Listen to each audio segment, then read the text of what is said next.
Antigoni, day one of stage rehearsals done, right? How are you feeling? Steve, honestly, I'm so excited. Today was the first day that we started learning the choreography and the staging for the Eurovision stage, and I'm buzzing. Does it feel really real now? Yeah, like I've had little moments leading up to this, but then today there was a point where Kim, who works with Sacha Jean-Baptiste, who is the creative director of my Eurovision performance, she was filming the rehearsal and she filmed it kind of like, you know, with the camera plan in mind and with the movement. Obviously, it was just on an iPhone, but when I was watching it back, I was like, I could envision like how it would look on the stage in the outfits. And yeah, it's starting to feel really real. You know that you're going to literally blink and then the next time you open your eyes, you're going to be on that stage in Vienna. I know, everyone keeps telling me this, and Kim herself has been on the stage as a dancer at Eurovision a few times, and she was like, it just happened so fast, it's so quick, everything's so fast paced. So yeah, I'm really trying to be conscious of, you know, taking in every step, because like from the moment I got announced in November to now, the time has flown by, and I want to really make sure that I'm present in this fact that like I'm living my dream here. I'm getting to do something I've always wanted to do, and I really want to feel like I've celebrated every moment. Well, we are looking forward to getting to know you. We're going to find out all about you, about Cyprus, about Jala. You are listening to the official Eurovision Song Contest Podcast.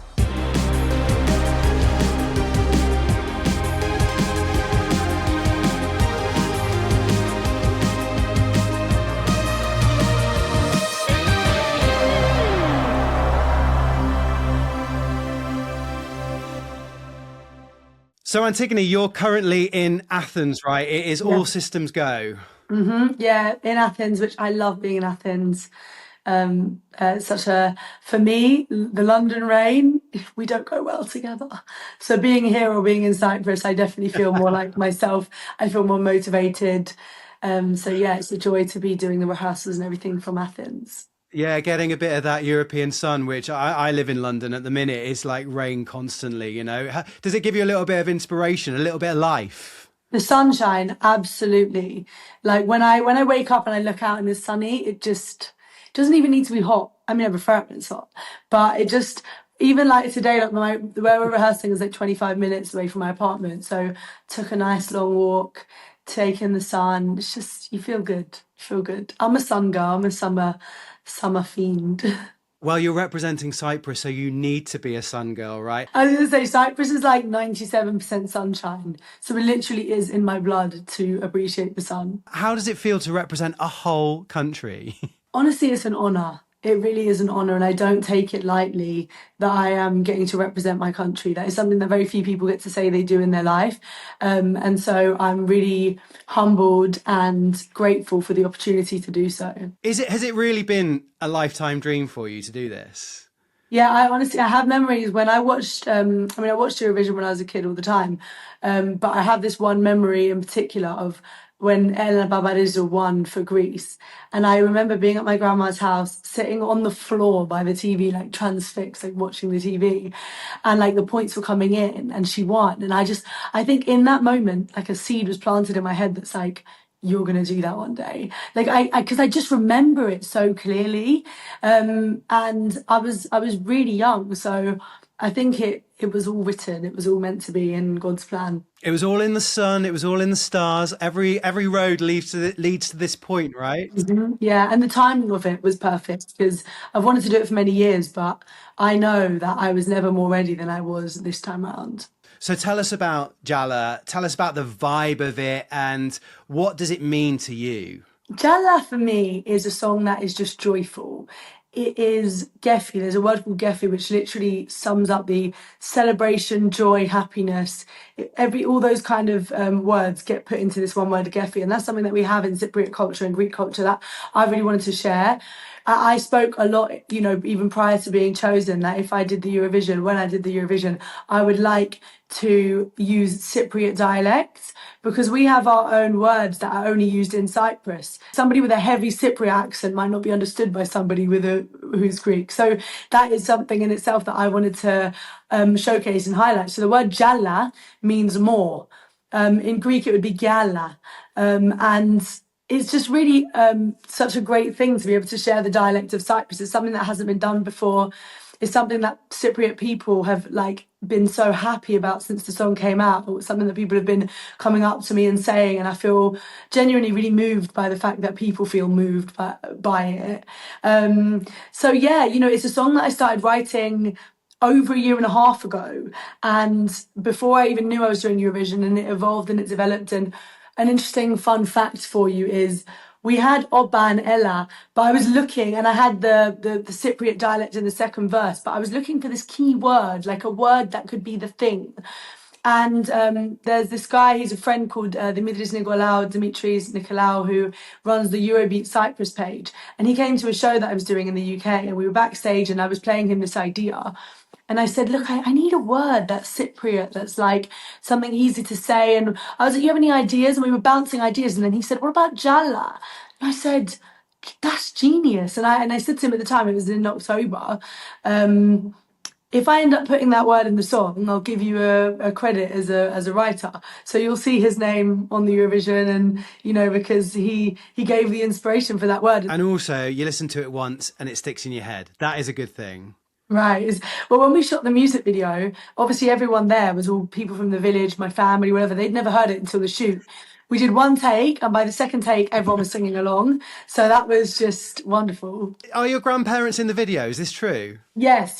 So if you see in the village scene, the kind of Glendi, the party, the lady in the green who sat on the central table, and the man in the blue blazer, they're my grandparents. So my yaya, who is called Antigoni, I'm named after her. And my Bapur, whose name is actually George Michael. Oh my God, everything connects. Everything connects. And then they're also in the scene in the taverna where you see some other familiar faces. There's a really cute close-up of my Bapur. There's like a tray of shots being passed, and he's there like... And they were just so happy. They're so patriotic. Like, I remember my whole life, my Bapur's been so patriotic. They founded the Greek school in London. That became the biggest independent Greek school in all of Europe. So their love of the culture and of Cyprus and whatever has definitely been something that's passed on to my mum and then passed on to me. So it was just absolutely wonderful to have them in the video. I can't explain that feeling. It's just, priceless. How did your grandma feel about being in a music video? Oh, listen, they love it. They love it. I mean, they're so proud of me. And, my dream is their dream. But yeah, especially my Bapur, he loves a bit spotlight. He I could bring him on stage in a huge concert. He'll lap it up. So it's really nice. They really enjoyed it. And the village was actually my grandma's village, where like a lot of her family's from. Her brother used to be, who sadly passed away, was the priest there. So it's all just really, really homey and connected and authentic, which is what, you can't write that into a video. The whole village came out, and it was raining, I'll have you know, so everyone was sat in the rain. The one day that it rains in Cyprus, right? The 3%, it was crazy, but actually it had an interesting contrast with the scenes that were really sunny. The only thing that was missing for me in the video was the beaches and the sea, because that is, for me, Cyprus is the beach and the sea, but it's January, so we couldn't quite get that part in the sea. But, I'm sure I'm going to shoot many other videos in Cyprus where that'll be the focus. I love the women that are wiping the yellow car, the sports car as well. They were iconic. Jala, for me, I wanted the song to be this fusion of tradition, but it done in a really modern way. I mean, the production is so current, it's so new, it's so wow. But the Cypriot dialect, the Tsiftadeli, some of the beats are very, very Cypriot and very traditional. So that scene in itself was, kind of to complement that. You have this traditional Cypriot village. You've got the Bapuz, two guys playing tavli, backgammon, which is just honestly backgammon, such a Cypriot thing. And then the Yayavas sitting there having a little gossip, which is also, there's a joke that they say that the CCTV of the village is the Yayavas. And that was like having them there and then having this Maserati, which is just a complete contrast in that scene. It was just summed up what I kind of wanted Jala to be. The other influence in Jala, of course, is something called the Bazooki, right? Which I know you love. Tell everybody about the Bazooki. Well, the Bazooki is my favourite instrument in the world. It is an instrument that just has so much character. When you hear the Bazooki played on a sad song, it's like it's crying. And when you hear it on a happy song, it's like the happiest, most elevating sound you'll ever hear. So for me, it's something that I use across all of my music. This isn't new for me that, let me put some Greek and Cypriot stuff in my music because I'm doing Eurovision. No. if you listen to most of my songs, you're going to hear the Bazooki and you're going to hear that influence. That's why I say I don't feel like I'm representing Cyprus just for the Eurovision. I feel like I'm representing Cyprus in my whole life because I'm Cypriot. It's a tiny island, you know. A lot of people don't even know about Cyprus. They don't know where it's based. They don't know that it's in the Middle East. They assume that it's just a Greek island, not that it's its own independent country. And I think that's like, you know, a really beautiful thing. Through my music and now through the Eurovision and through these conversations, I get to share more about my island where I'm from and the culture with the world. You have a Bazooki, right? I do. I like started learning late last year with my Bazooki player Mario Costantino, who's been playing with me for many years. Played Bazooki on every song I've released with Bazooki, and on the Eurovision song there, that iconic kind of sound in the droppy bit. Yeah, he started giving me some lessons, and I really want to learn, but like it is hard. So, you know, right now I can maybe pick it up for like one song and strum along, kind of cheat and play it like a guitar because I play the guitar. But, you know, slowly but surely I'll learn a bit more. Have you got it with you right now? I don't, unfortunately. And unfortunately, I have stage nails right now. So, like, the guitar and the Bazooki are taking a back burner at the moment. My stylist took one look at my nails that were not done and was like, no, we need to fix this. So, you know, after. If there is space, though, so Eva Maria, who's representing Luxembourg, she has a violin on stage. That is her lucky violin. Yeah. Maybe you need to take your Bazooki to Vienna just as a good luck charm. Maybe as a good luck charm. Maybe that's a good idea. But you know what? I think the best good luck charm is the energy, God, and just, you know, working hard. That's my good luck charms that I'm bringing to Vienna. So I know you can't tell us too much about the performance, but can you give us a little flavour, a little taste, a little preview or something that we can kind of grab onto so we can kind of put it in our heads? Well, look, I'll say that it's going to be something very strong. It's going to be fun. We're going to be dancing. And it's going to continue this narrative of having the traditional mixed with the super modern. I think that's the kind of the overall feeling for everything that I'm going to do within this. Any other details? Can't give you yet. I can't. I'll be told off. Antigoni, stay right there. We're going to find out more about you and a couple of other bits that you have done in your lifetime. You are listening to the official Eurovision Song Contest podcast.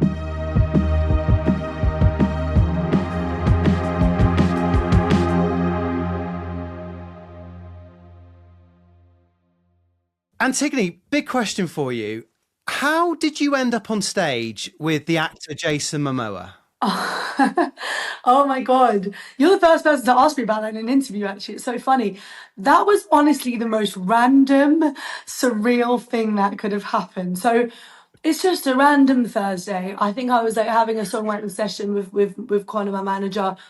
And my mum randomly calls me and was like, really random, but like her friend's husband manages this bar in Soho and was like, Jason Momoa and his band are playing there this afternoon. Do you want to come? I was like, I didn't even know Jason Momoa was in a band, but that's cool. Like, yeah, definitely. Well, why not? So we went, and as they walked in, one of the guys that was in Jason's team came over to me and said, you know, he was like a London geezer kind of type. His name was Sean, and he was like, you're Antigoni. Kind of said it with a Greek accent. I said, yeah, you said my name kind of Greek. Are you Greek? Because he didn't seem Greek. He goes, my wife's Greek. I know your Uncle Mish, my mum's brother, who's a boxer. We used to fight together. We used to train together. I was like, that's so random. Like, you know, what are you doing here? Like, oh, we're with Jason. You know, we look after him when he's over here in the UK. La la la. And I think at some point he said to Jason and the band, oh, this is Antigoni. She's a singer. This is before the Eurovision was announced or anything. And it's like, she's a singer. She's an artist. She's really cool, whatever. So then my mum wanted to take a picture with Jason Momoa, naturally. So I was taking a picture of them and he said to me, you know, don't be too cool. Let's take a picture as well. I was like, oh, cool. I made a joke. I was like, well, you're asking me for a picture. And he was like, yeah, come on. So anyway, we took a picture and then I mentioned I'm a singer, by the way. And he said, oh, yeah, Sean said, well, you know what, do you want to sing with us? And I was like, yeah. And he was like, well, do you know the song Zombies by the Cranberries? I was like, yeah. Like, I knew the song, but I didn't know the lyrics. I'd never sung it in my life. I was like, yes, I know that song in my sleep, yeah. And then they were like, all right, cool. Like, Sean exchanged details, like, and spoke to Timo and was like, come and meet us in a few hours. So I had like an hour to go home, and I was like, right, I need to find an outfit that's like still gives Antigoni, but is like also like rock chick, because now I'm like in my rock chick era. So I put together this outfit that like I found this bracelet that was like so gothic. I was like, today's the day I'm wearing you. Put this outfit on, these like really high stripper heel over the knee boots. Made our way down to 100 Wardour Street. We had no rehearsal, nothing. So the performance you see is like the first time. Get up on stage. You literally see like the band's face when I start singing, where they go, okay, like she's actually good. And everyone gets excited, and it was just crazy. And then that finished, and they were like, look, you have to play with us again tonight. We're doing another show at the Rex Rooms, which is this club in Chelsea that's like just super underground, really like, and it was nuts, absolutely nuts. Like it was like something out of like a 70s, 80s rock and roll movie where like, everyone was just around. We were in the pit, the sound was like, I couldn't hear myself at all. And it was just like, I just got into it this second one. I was like giving it the hem, I was like giving it the electric, the guitar, and it was just amazing. And they were just like such cool people. The whole band was like so cool. So friendly, so nice. Like, it was just such a good vibe. And yeah, then the next day, like everyone was seeing my stories, and they were like, "What on earth?" So yeah, it was honestly just one of those you couldn't write it. It was like out of a movie. I've seen the video, and I mean, there's a lot of hair there, because obviously you've got the hair, he's got the hair. Right. There's the Cranberries blaring out. This is the guy who plays Aquaman. He's the Dothraki in Game of Thrones. And it's like you've been on stage forever, right? Honestly, yeah, it was crazy. Like, do you know what? They were just so cool. Like, they were just so friendly, so chilled. Like, it was nice. It was fun. It was super professional. That's like, you know, these kind of things are moments in your life and moments that become history that are just like, wow, that was really cool. That was amazing. And did your mum like the picture she got? Yeah, she was over the moon. She wasn't even able to be at the first show at Wardour Street. She was at the Rex Rooms, which was like the crazy one. So she had a great time. My mum is like, she has the spirit. She's nearly 60. She's 58 in May. She looks about, you know, she looks so young, and she has the spirit and the energy of like a teenager. So she was loving it. You said your mum's birthday was May. That doesn't clash with Eurovision, does it? Well, her birthday is actually on the 12th of May. Oh my goodness. Which is the first semi-final. Yeah, but I'm in the second semi-final. Not that it would have mattered. My mum there's nowhere else she'd rather spend her birthday than with her daughter during Eurovision. But yes, we'll be out in Vienna. She'll be there. I'm sure we'll do something nice, something low-key and relaxing, because we'll be getting ready. But yeah, it's a great way to spend her birthday. And my brother's birthday is on the 14th of May. On the second semi-final? On the semi-final. So hopefully I can get some of his birthday luck. He can share it with me, and we can smash it at that first semi-final and make it straight through to the big night. Anyone who follows you on socials know that you've always been obsessed with music and singing. Has it always been in your blood? Always. Honestly, I don't have memories younger than knowing that this is what I wanted to do. Like, I remember being a kid and just knowing that I want to be a singer, I want to be a pop star, I want to be a musician. It wasn't like an epiphany one day, like, oh, I can kind of sing, like, maybe this is fun. I don't have memories where that wasn't part of the fabric of who I am. So, yeah, this is just so amazing. The other thing is, didn't you go on tour supporting Marina Satti, who represented Greece a couple of years ago? I did. And, you know, the timing was amazing because you know, I really got to experience, it was just before the announcement, and I really got to experience the love and the warmth of the Eurovision community. I really wanted to do Eurovision, but after seeing the kind of people that, you know, are Marina's fans from the Eurovision all over Europe, I was like, this is like a family. It's so positive, it's so warm, it's so excited, it's just vibrant, and it made me want to be part of it, you know, even more. And that tour I learned so much. Marina is absolutely incredible. She's so talented.